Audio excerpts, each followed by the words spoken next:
প্রার্থী ওনারা কি আগে আর ফেসবুক পাইলে পাইতাম যদি আমি এর আগে থাকি তো আমি দল ছাড়া স্বতন্ত্র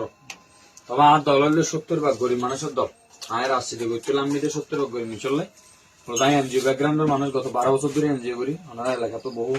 ইয়াং পয়েন্টলা হাসতে মুজি স্টুডেন্ট হলো আর জানে এবার আমাদের জনগণের ফাঁসান মৌলিক অধিকার বা ঘর ঘর শিক্ষা চিকিৎসা এই ফাঁসান যে রাজনীতি বোঝাই পেলা এবং সমাধান করি পেলাই 3 আসনের মধ্যে স্বতন্ত্র এমপি প্রার্থী তো আমরা ভোট আশা করি দোয়া আশা করি যারা দল করেন তারা দোয়া করবেন যারা দল না করেন ব্যাগে ভোট দিবেন যারা হয়তো বুঝতে পারবেন যারা আরো সামনে চিনিবেন ফেসবুক জান দেবেন এছাড়া সকল গরিব মেয়েছে তার বললো যে আর তো বিশাল বহর নাই তবে আরে ওনারা যদি জায়গা পৌঁছে পারেন তাহলে দেখবেন না হাসপাতাল 3 আসনের তো রাজনীতি গান পরিবর্তন করা শুরু হইবে তখন ডাহা বরাবর পৌঁছলে বাংলাদেশ পরিবর্তন আসবে কারণ 54 বছরে যে দেশের মানুষ 70 বাল্য হস্ত আছে এটা ওনারা আছে কিনা ইংল্যান্ডে মূলত জমিদার হলো মারামারি মূলত কোথা ভাড়া কষা উচিত মরিচল কৃষি করে রাজনীতি দিলে মারামারি দলাদলির হানাহানি কোনো সম্পর্ক নেই